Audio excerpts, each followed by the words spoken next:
भूर्भुवः स्वः तत्सवितुर्वरेण्यं भर्गो देवस्य धीमहि धियो यो नः प्रचोदयात्। ओम शांति शांति शांति। नमस्ते माय डियर फ्रेंड्स, नमस्ते मेरे प्यारे दोस्तों। ये मानवीय विद्युत के चमत्कारों के ऊपर तीसरा वीडियो है। ये वीडियो हम शुरू करते हैं विचारों की बिजली। हमारी मानसिक विद्युत में से प्रति क्षण जो लहरें उठती रहती हैं उन्हें विचार नाम से पुकारते हैं। विचार केवल एक शब्द नहीं वरन एक मूर्तिमान पदार्थ है जिसे वैज्ञानिक यंत्रों की सहायता से प्रत्यक्ष देखा जाने लगा है। अमेरिका में ऐसे फोटो खींचने के कैमरे बना लिए गए हैं जो विचारों की तस्वीरें साफ साफ खींच लेती हैं। तुम जिस वस्तु का चिंतन कर रहे हो उसी वस्तु के समान मानस चित्र बनने लगते हैं। उन यंत्रों की सहायता से स्थूल वस्तुओं की भांति उन चित्रों का भी फोटो खींच लिया जाता है। विचार हर घड़ी मस्तिष्क में से निकलकर बाहर की ओर उड़ते रहते हैं। उन उड़ते विचारों की तस्वीर ठीक वैसी ही आती है जैसी कि मनुष्य की कल्पना हो। तुमने पानी में उठती लहरें देखी होंगी, यह चाहे किसी जगह से उठी हों पर समाप्त वही जाकर होंगी जहाँ पर पानी का अंत होगा। पानी का अंत चाहे कितनी ही दूर हो वह बराबर बहती रहेंगी और जब किनारे पर पहुंच जाएंगी तो पृथ्वी की आकर्षण शक्ति उसके वेग को अंदर खींच लेगी। विचार भी मानसिक विद्युत की लहरें हैं और यह विश्व ब्रह्मांड में व्याप्त आकाश ईथर तत्व में उठती हैं। आकाश अनंत है, उसका कहीं अंत नहीं होने के कारण उन लहरों का भी कहीं अंत नहीं होता और वे निरंतर बहती ही रहती हैं। विचार विभिन्न प्रकार के होते हैं, उस भिन्नता के कारण उनके रंग रूप भी अंतर आ जाता है, इसलिए वे सब आपस में मिलजुल कर एक नहीं हो जाते वरन अलग अलग बने रहते हैं। हाँ, एक समान विचार दूर दूर से इकट्ठे होकर घने होते रहते हैं। जैसे अलग अलग स्थानों पर भाप एक जगह जमा होते होते बादल बन जाती है। बिजली में आकर्षण शक्ति भी होती है, इसलिए यह विचार एक दूसरे को खींचते रहते हैं। तुम जैसे विचार करते हो मस्तिष्क में उस जाति की आकर्षण शक्ति पैदा होती है और वह उसी प्रकार आकाश में उड़ने वाले विचारों को पकड़कर अपने अंदर खींच लेती है। इसलिए जो बात तुम सोचते हो उसके संबंध में बहुत सी नई बातें मालूम कर लेते हो। इसका कारण है कि उस प्रकार का विचार कभी किन्हीं व्यक्तियों ने किया होगा और उनका अनुभव जो उड़ता फिर रहा था तुम्हें मिल गया।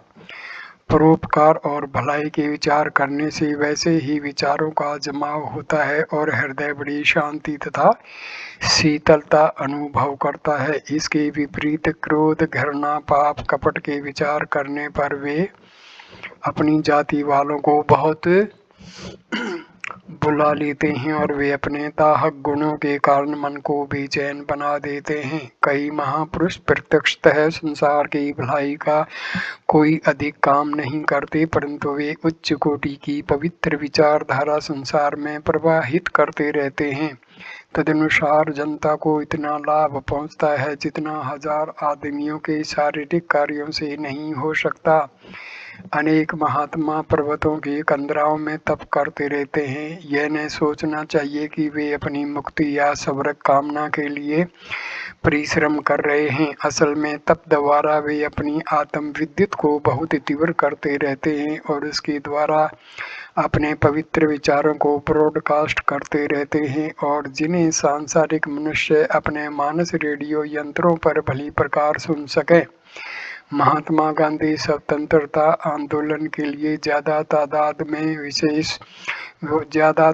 में सेवक नहीं चाहते थे। वे कहते थे कि पर्याप्त आत्म शक्ति वाले थोड़े से आदमी हों तो भी सफलता मिल सकती है। जो आदमी चाहे जैसे उल्टे सीधे विचार करते रहते हैं, उन्हें जानना चाहिए कि बुरे विचार अपनी जाति वालों को बुलाकर तुम्हारे ऊपर लाद देंगे और जीवन को बड़ा दुखमय बना देंगे। पाप पूर्ण इच्छा करने से उसका असर दूसरों के लिए उत्पन्न होता है, इसलिए संसार में बुराई बढ़ती है। अतएव सदैव सावधान रहना चाहिए कि पाप में विचार मन में न घुसने पावे। जब उनका उदय हो तो उसी अक्षण धकेल कर बाहर निकाल देना चाहिए। अपनी और संसार की सर्वोत्तम सेवा इसी में है कि तुम सदा पवित्र विचार करो। प्रेम, दया, परोपकार, सहानुभूति के विचार अपनी सच्ची उन्नति और दूसरों की सच्ची सेवा करने का निश्चित मार्ग है। साधारण रीति के किए जाने वाले विचार हल्के होते हैं और उनका असर भी हल्का होता है, किंतु यह गहरे अंतराल तक पहुंचकर विश्वास का रूप धारण कर लेते हैं तो इनका बड़ा अद्भुत असर दिखाई देता है। कहा गया है कि विश्वासो फलदायक है। दृढ़ विश्वास इतना प्रबल होता है कि इसके द्वारा उपस्थित होने वाले फल भी आश्चर्यजनक होते हैं। एक चिकित्सक चिकित्सा शास्त्र में बड़ा कुशल है, रोग विज्ञान का वह बहुत बड़ा भारी पंडित है। औषधियाँ एक से एक बढ़िया रखता है, किंतु बीमार को लाभ नहीं होता। जबकि दूसरा वैद्य जो बीमारी के बारे में बहुत ही कम जानता है और मामूली सा चूर्ण चटनी दे देता है तो बीमारी को फौरन ही फायदा होता है। उसका कारण विश्वास है। रोगी को उस विद्वान चिकित्सक पर विश्वास नहीं था, किंतु उस अनाड़ी वैद्य पर उसे भरोसा था, इसलिए वे कीमती दवाएं बेकार हो गई और घास फूस संजीवनी साबित हुआ। डॉक्टर लोग अब इस बात को स्वीकार करते हैं कि विश्वास से बढ़कर और कोई दवा नहीं है। सच्ची बात तो यह है कि इलाज तो एक बहाना है, इसका असर 10% और विश्वास का असर 90% होता है। लोग अपने विश्वास के आधार पर अच्छे होते हैं, किंतु समझते ये हैं कि हमें दवा ने अच्छा कर दिया। हम देखते हैं कि नदी, पर्वत, मूर्ति, मठ, मंदिर, देवी देवताओं को पूजने वालों को ये ही वस्तुएं उनकी इच्छित कामना पूरी करती हैं और मनचाहा फल देती हैं। वैसे इन जड़ वस्तुओं में अपनी निज की कुछ भी शक्ति नहीं है। कोई कुत्ता उन पर पेशाब कर दे तो भी अपनी रक्षा नहीं कर सकती, फिर भी भक्तों को इष्ट फल कैसे देती हैं। एक तत्वदर्शी ने इस संबंध में गहरा अनुसंधान करके बताया कि गहरे विश्वास के साथ की हुई आराधना जिस पर समर्पित की जाती है उससे टकरा कर वापस लौट आती है। रबड़ की गेंद को जितने जोर से खींचकर दीवार पर मारा जाए वह उतना ही अधिक वेग के साथ लौटकर वापस तुम्हारे पास आ जाएगी। श्रद्धा और भक्ति की भावना में आत्म शक्ति का बाहुल्य रहता है और इष्ट देव से टकराकर जब वापस लौटती है तो उसमें पूरा बल होता है। देवता में जितना कम विश्वास होगा उतना ही कम वह फल देगा। असल में मूर्ति आदि जड़ वस्तुओं में अपना निजी बल कुछ भी नहीं है। उनमें पूजा के योग्य बस एक ही गुण है कि जिससे जो कुछ लेते हैं उसमें बिना रत्ती भर घटाए बढ़ाए उसी जो की तो लौटा देते हैं। महाभारत में एक कथा है कि एकलव्य नामक भील ने गुरु द्रोणाचार्य से शस्त्र विद्या सीखनी चाहिए। जब उन्होंने सिखाने से मना कर दिया तो एकलव्य ने जंगल में जाकर उस द्रोणाचार्य की मूर्ति स्थापित की और उसी को गुरु मानकर धनुर्विद्या सीखने लगा। फलस्वरूप वह इतना कुशल हो गया कि प्रत्यक्ष द्रोणाचार्य के शिष्यों में से उस जैसा एक भी न था। इस प्रसंग में यह न सोचना चाहिए कि द्रोणाचार्य की मूर्ति में कुछ चमत्कार था। विद्या देने वाली वस्तु तो उसकी आत्मिक भावना थी जो उस मूर्ति से टकरा कर लौटी थी और संतोषजनक परिणाम उपस्थित किया था। धर्मशास्त्र और योग शास्त्र दोनों ने एक सवर होकर गुरु की बड़ी महिमा गाई है कि कितने ही बड़े बड़े ग्रंथ गुरु की महिमा में लिखे गए हैं। यहाँ तक कि गोविंद से भी गुरु को बड़ा बताया गया है। इस विवेचन का रहस्य यह है कि उस पर जितनी श्रद्धा होगी वह लौटकर उतनी ही मात्रा में तुम्हारी उन्नति करेगी। गुरु कहलाने वाला भी आखिर मनुष्य ही है और जब तक वह शरीर धारण किए हुए हैं तब तक शरीरधारियों से होने वाली त्रुटियां उसमें भी होती रहेंगी। फिर साधारण या थोड़े बहुत उन्नत मनुष्य को उतनी बड़ी महिमा प्रदान की गई है, उसका उसका वास्तविक रहस्य यही है जो ऊपर कहा गया है। महर्षि दत्तात्रेय ने 24 गुरु बनाए थे, जिनमें से कई तो अज्ञ मनुष्य और पशु पक्षी तक ये भी दत्तात्रेय की अपेक्षा बहुत ही कम ज्ञान रखते होंगे और यह भी जानते होंगे कि गुरु किसे कहते हैं या हम किसके गुरु हैं। फिर भी उन अज्ञानी गुरुओं द्वारा दत्तात्रेय ने अपनी ही उतना ही लाभ उठाया जितना एक पहुँचे हुए सिद्ध गुरु से उठाया जा सकता है। इस युग में भक्ति का उपहास उड़ाया जाता है। कहने वालों को हम झूठा नहीं कहते, क्योंकि पंच तत्वों के बने हुए इस प्रपंच में भ्रम या त्रुटियों के अतिरिक्त और भला हो ही क्या सकता है। सत्य तो केवल परमात्मा है, उसके अतिरिक्त और जो कुछ दिखाई पड़ता है भ्रम है, मिथ्या है। कौन कहता है कि पत्थर की मूर्ति ईश्वर है या हाड़ मांस का मनुष्य किसी का गुरु है। जो खुद भी चल फिर न सके वह कैसा ईश्वर है। जो अपने विकार भी दूर न कर सके वह कैसा गुरु है। तत्वज्ञानी जानते हैं ये वस्तुएं साध्य नहीं हैं, साधन हैं।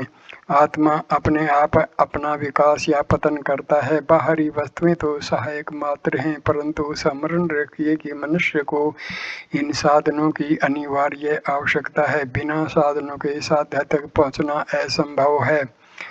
वो विश्वास जब अधिक दृढ़ होते हैं तो वे भी मूर्तिमान हो जाते हैं। भूत प्रेत को हम असत्य नहीं कहते, वे होते हैं और कई बार अपने प्रत्यक्ष अनुभव देते हैं, परंतु अनेक बार हमारे विश्वासों की प्रतिमाएं ही भूत रूप में दृष्टिगोचर होती हैं। यदि तुम विश्वास कर लो अमुक बरगद पर भूत रहता है और अंधकार के समय वहां जाओ तो पेड़ की कोई टहनी भूत बन जाएगी और उसमें हाथ पांव मुंह आदि सारे अंग भूत जैसे आंगे। हो सकता है कि वह चले फिर भी और जो कुछ बात भी करे। असल में वह बरगद का भूत नहीं था, वर्ण विश्वास का भूत था। जैसे कि मूर्ति पूजकों को मूर्तियां अपने प्रभाव दिखाती हैं।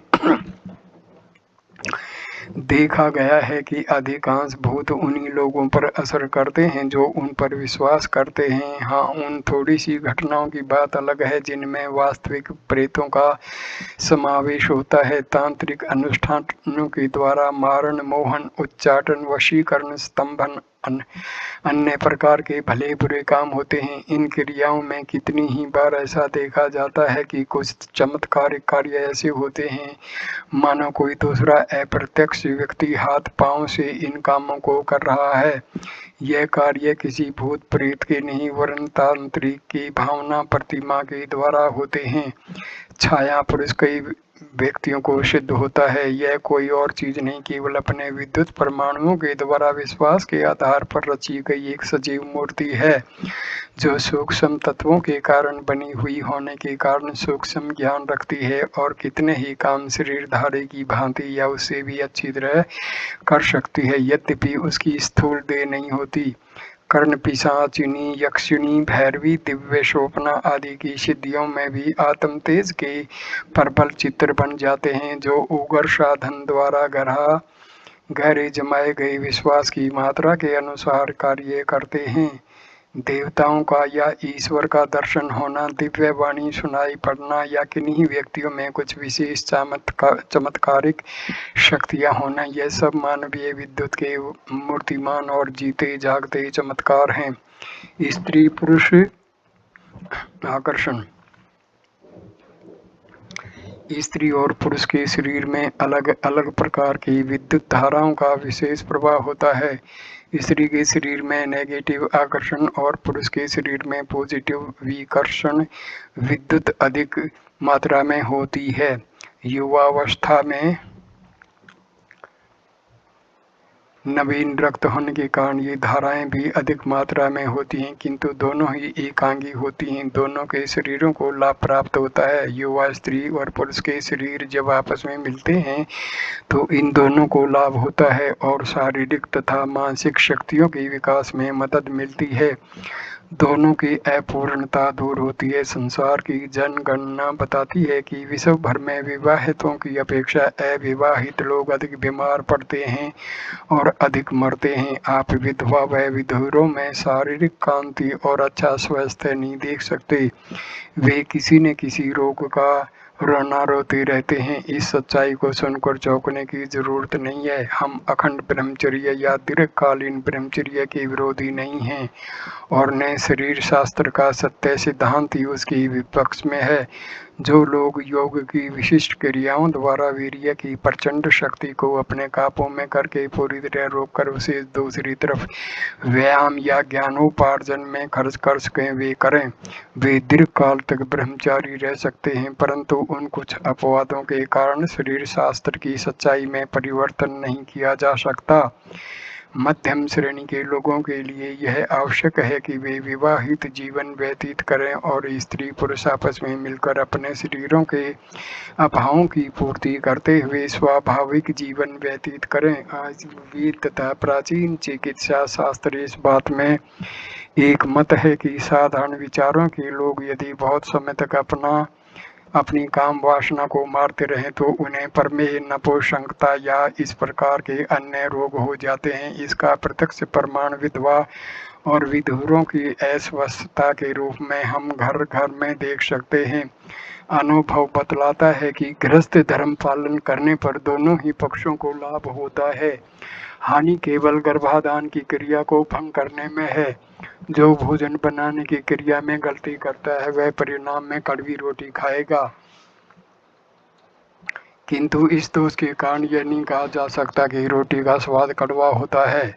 समवय के स्त्री पुरुषों को विवाहित होना चाहिए, क्योंकि मनुष्य जितनी अधिक आयु का हो जाता है उतनी ही शोषक शक्ति बढ़ जाती है। छोटा पौधा अपने आसपास की जमीन से थोड़ा खुराक खींचता है, किंतु बड़ा पेड़ बहुत दूर दूर से जमीन में बहुत गहराई से खुराक खींच लेता है। इस प्रकार पति पत्नी जो अधिक आयु का होगा वह छोटी उम्र वाले को चूसेगा। आयुर्वेद बतलाता है कि छोटी उम्र की स्त्री के सहवास से बल बढ़ता है, समान से सम रहता है और अधिक आयु वाली से अक्षीण होता है। ठीक यही बात स्त्री के संबंध में है। यदि उसका पति छोटी आयु का है तो पुष्ट होगी, बराबर की है तो समान बल रहेगा और अधिक आयु का है तो अक्षीण हो जाएगी। पुरुष जाति इस सिद्धांत को बहुत प्राचीन काल से जानती आ रही है और उसे अच्छी तरह व्यवहार में लाती है, किंतु इस व्यापक सत्य को उसने बड़ी बुद्धिमानी के साथ छिपाए रखा है ताकि स्त्रियों में असंतोष पैदा न हो पावे। हम में से कोई अपने लड़के का विवाह उससे बड़ी लड़की के साथ नहीं करता। एक आध वर्ष लड़की बड़ी हो तो समवय ही गिनी जाएगी। इस पर भी समाज में इसे ठीक नहीं माना जाता कि वह सब वर्ग की बराबर उम्र की हो, परंतु ऐसा तो कहीं भी नहीं देखा जाता कि 25 वर्ष की लड़की की शादी 14 वर्ष के लड़के के साथ हो, क्योंकि इसमें लड़के को हानि अधिक है। यही बात लड़की पर लागू होती है। उसका पति उससे अधिक उम्र में अधिक जितना ही उम्र में अधिक होगा उतना ही उसे हानि है। अधिक आयु का पति कम उम्र में अधिक होगा उतनी ही उसे हानि है। बड़ी उम्र के पुरुष जब दूसरी तीसरी शादी करके छोटी बहू लाते हैं तो उनके शरीर पर उसके जीवन तत्वों का शोषण करने लगते हैं। जैसे अमर बेल जिस पेड़ पर छा जाती है उसका रस खींचकर स्वयं बलवान होती रहती है। वृद्धावस्था में विवाह करने वाले पुरुषों की आयु बढ़ जाती है, इनका स्वास्थ्य भी संभल जाता है, किंतु स्त्री अल्प समय में निस्तेज और बूढ़ी हो जाती है। जो पिता धन के लोभ से अपनी लड़कियों की शादी वृद्ध पुरुषों के साथ कर देते हैं वे उसे तिल तिल करके अपना जीवन दूसरों को चटाने के लिए असहाय छोड़ देते हैं। आपने देखा होगा कि वयस्क पुरुषों की अल्प आयु स्त्रियां अक्सर बीमार पड़ी रहती हैं। वे नहीं जानते कि इसकी वास्तविक कारण क्या है। यदि जान भी लें तो बेचारी कर भी क्या सकती हैं। जिस प्रकार किसी गरीब की कमाई को जबरदस्ती छीन कर खाना पाप कर्म है, उसी प्रकार वृद्ध विवाह भी है। दुख की बात है कि पुरुष जाति अपने स्वार्थ पर न्याय का बलिदान कर रही है। सहवास के इसमें शारीरिक अंग उत्तेजित होते हैं और उनकी उष्णता बढ़ती है। यह बढ़ी हुई उष्णता एक दूसरे के अंगों में प्रविष्ट होती है। शरीर का सबसे प्रबल और सजीव श्लेष्मा वीर्य है। संकलन के इसमें दोनों की आंतरिक शक्ति का पात होता है। इस विद्युत धारा को गुप्त अंगों द्वारा ग्रहण करके अपने अंदर धारण कर लेते हैं। इस प्रकार दोनों के गुण कर्म स्वभाव का एक दूसरे में परिवर्तन होने लगता है।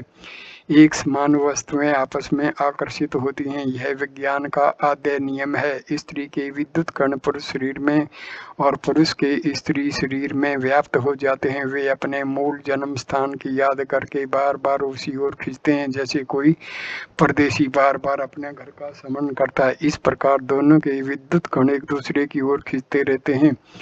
इसी विद्युत क्रिया को दाम्पत्य प्रेम कहते हैं। दोनों में बहुत बड़ी ममता बढ़ जाती है। अन्य प्रियजनों से इतना प्रेम नहीं होता जितना दंपति में होता है। विद्युत गणों के एक दूसरे के शरीर में जाने से प्रेम बढ़ता है। इसका दूसरा प्रमाण संतान प्रेम है। माता पिता के शरीर के कुछ भाग से संतान का शरीर बनता है, इसलिए वह भाग अपने मूल स्थान की ओर खींचते रहते हैं।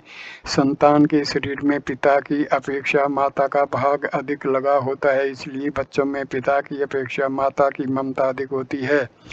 स्त्री पुरुष के साथ साथ रहने पर एक दूसरे को प्रोत्साहन मिलता है और प्रसन्नता होती है। यह बुरी प्रथा है कि स्त्रियां बाहर के पुरुषों से तो बातचीत करें, परंतु घर में पति के आने पर घूंघट निकाल लें या उनसे बात न करें। यह प्रथा मनोविज्ञान की दृष्टि से बहुत ही खराब है और इसे जितनी जल्दी हो सके छोड़ना चाहिए। भारत में स्त्रियां पतियों के साथ बाहरी कामकाजों में साथ साथ काम नहीं कर सकती, तो भी इतना तो होना ही चाहिए कि जब वे घर आएं तो स्वतंत्रता पूर्वक बोलचाल सकें। सात्विक सहवास यही है कि स्त्री पुरुषों को आपस में अधिक संभाषण की पूरी सुविधा और स्वतंत्रता प्राप्त हो।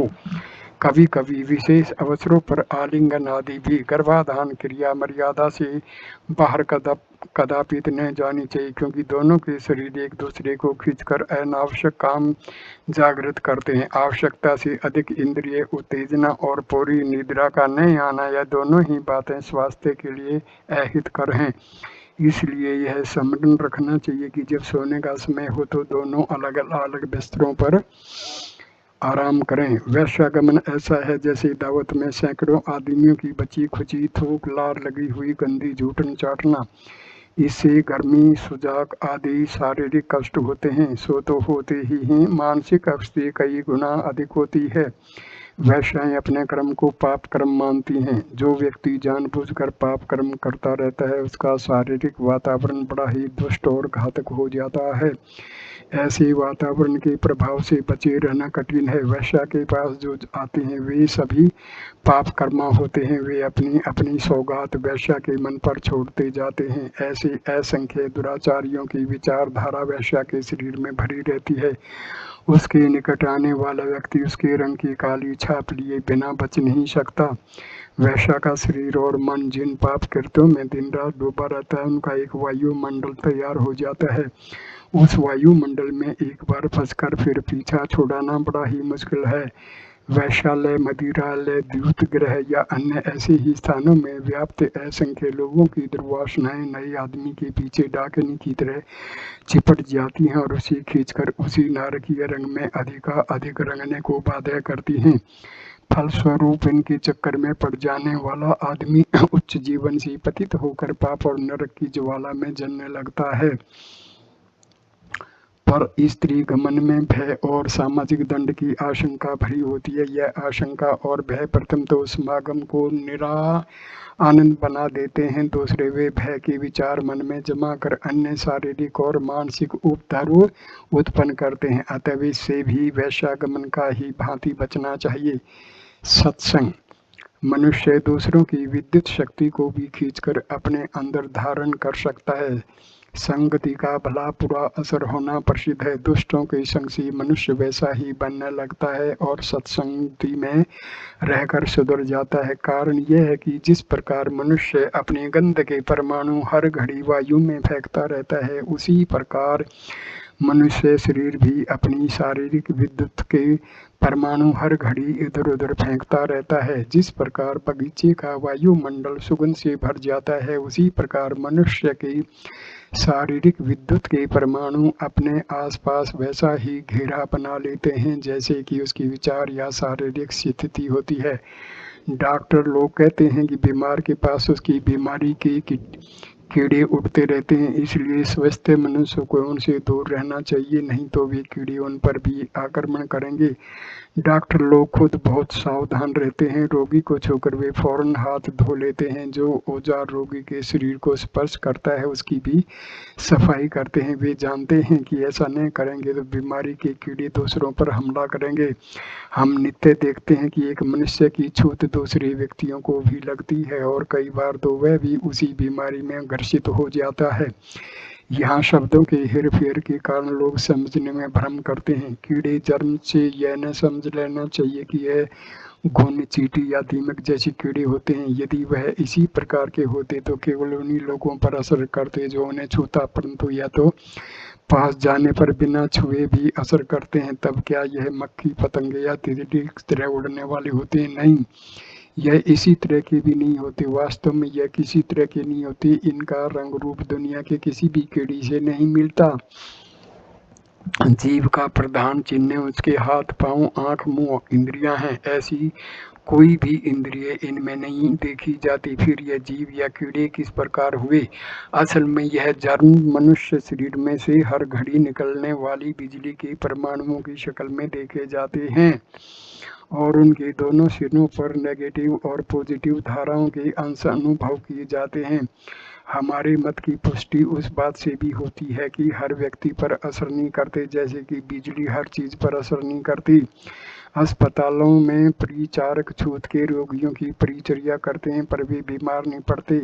घरों में भी छूत की बीमारी नहीं लगती। जो लोग निर्भय रहते हैं, परवाह नहीं करते, अपना मन मजबूत रखते हैं, उनके ऊपर असर नहीं होता। किंतु जो लोग डरते हैं, घबराते हैं, वही बीमार पड़ते हैं। डरने का अर्थ उन विद्युत परमाणुओं को आकर्षित करना और निर्भय रहने का अर्थ उन्हें फटकार देना है।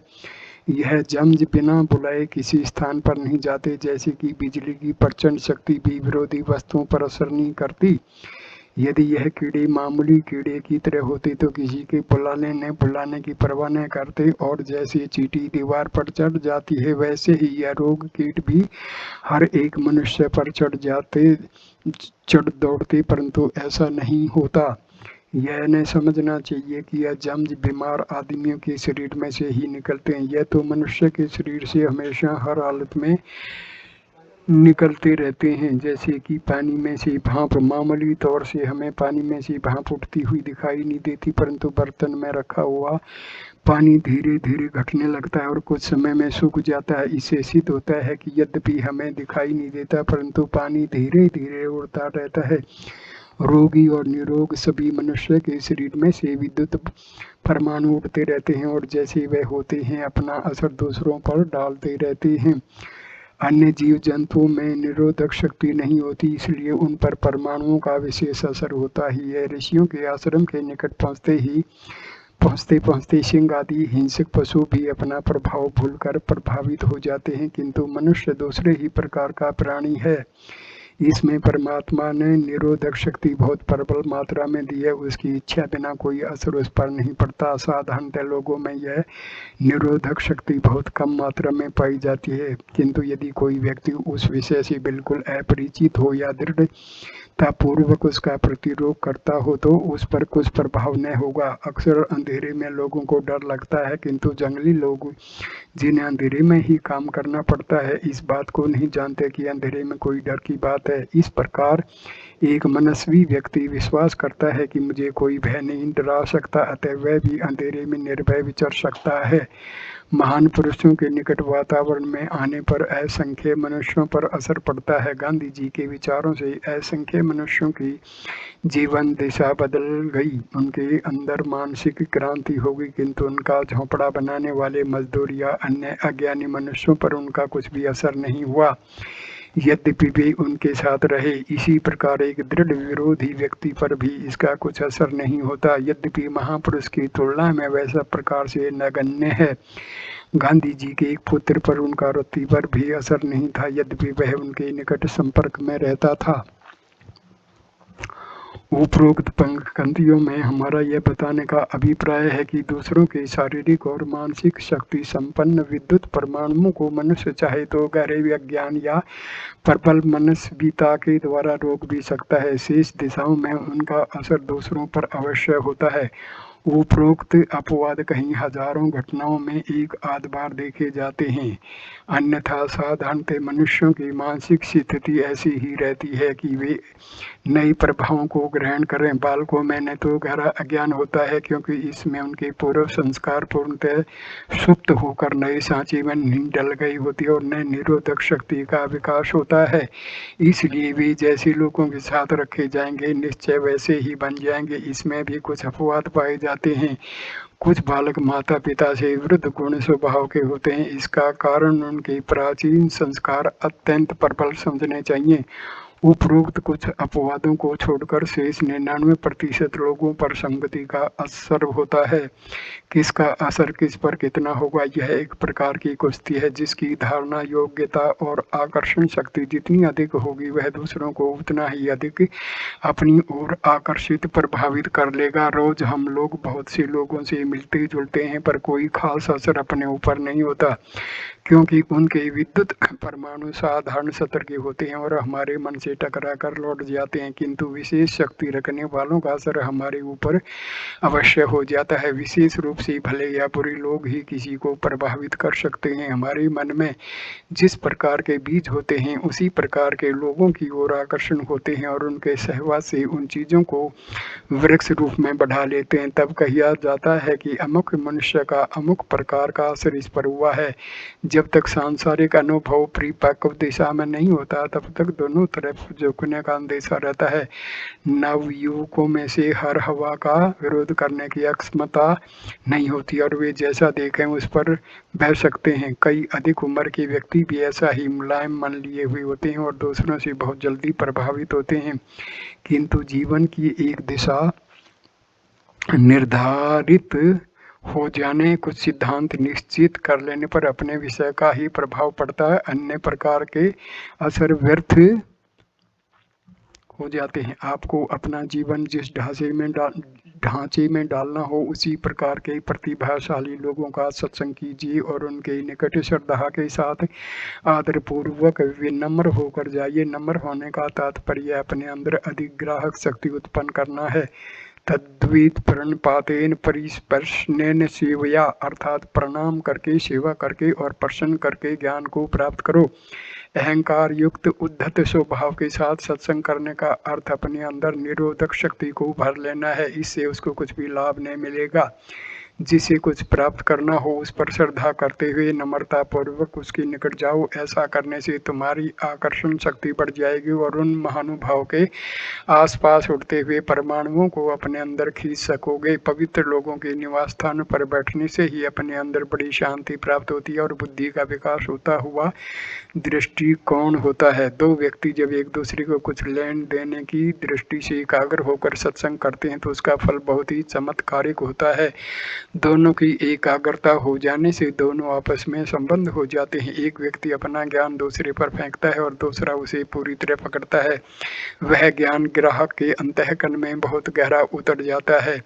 मामूली कामकाज का ज्ञान लोक व्यवहार की शिक्षा मन और बुद्धि तक ही सीमित है, इसलिए यह इतने प्रभावशाली और आनंदमयी नहीं होते। कारण देने वाले की भौतिक ज्ञान और लेने वाले की भौतिक बुद्धियों में ही यह आदान प्रदान होकर ऊपर उथला ही रह जाता है। फिर भी मनोयोग पूर्वक सिखाया या सीखा हुआ ज्ञान स्थायी होता है, किंतु आध्यात्मिक शिक्षा के साथ केवल वाचक ज्ञान नहीं होता, अपितु ज्ञान की अपेक्षा हजारों गुना अधिक प्रतिभा संपन्न होता है। है और उसमें ऐसा प्रजनन शक्ति होती है कि उसके परमाणु कोई व्यक्ति अपनी अंतरात्मा में ग्रहण कर ले तो वह बीज अपने आप अपना वंश विस्तार करता है और गुरु के अंदर जितना ज्ञान था वह अनायास ही अपने अंदर उग पड़ता है। दीक्षा का आध्यात्मिक दृष्टि से बड़ा महत्व है। उसमें समर्थ गुरु अत्यंत मनोयोग पूर्वक शिष्य को गहरी आध्यात्मिक भूमिका तक नीचे उतार कर अपने कुछ बीजाणुओं को इंजेक्शन की भांति वहां पनपने के लिए छोड़ देता है।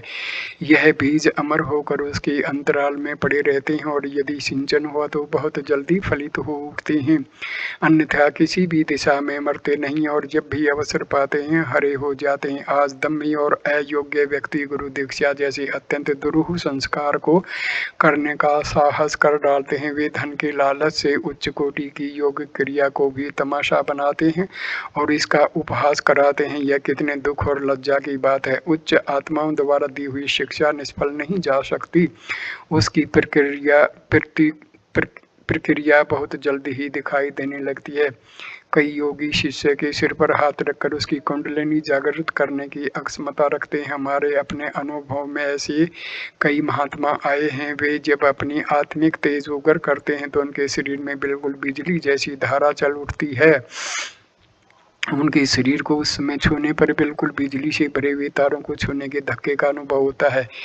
या हम बहुत आगे की बातें कह गए। पाठकों को इतना आगे जाने की जरूरत नहीं, उन्हें तो इतना ही जानना चाहिए कि सत्संग का लाभ विनम्र बनकर उठाया जा सकता है। उत्तम विचारों वाले प्रबल मनस्वियों के निकट जाने का अवसर ढूंढते रहना चाहिए और जब जब ऐसे प्रसंग में लाभ उठाना चाहिए। यदि तुम्हारा काम काज करने का या रहने सहने का प्रबंध उत्तम विचार वाले लोगों के साथ हो सके तो अन्य प्रकार का कष्ट उठाकर भी वैसा करना चाहिए, क्योंकि उसके द्वारा जो लाभ होता है वह अकथनीय है। सत्संग की महिमा का वर्णन करना हमारी शक्ति के बाहर की बात है। पारस की सत्संग से लोहा सोना बन जाता है, किंतु आत्मा के सत्संग से जीव परमात्मा बन जाता है। मैं इस वीडियो को यहीं पर विराम देता हूँ। धन्यवाद दोस्तों ये वीडियो देखने के लिए। अगला वीडियो नंबर 4 भी हम इसी टॉपिक से जारी रखेंगे। धन्यवाद, नमस्कार। कृपा करके वीडियो को लाइक करना, कमेंट करना, शेयर करना और चैनल को सब्सक्राइब करना। धन्यवाद, नमस्कार माय डियर फ्रेंड्स।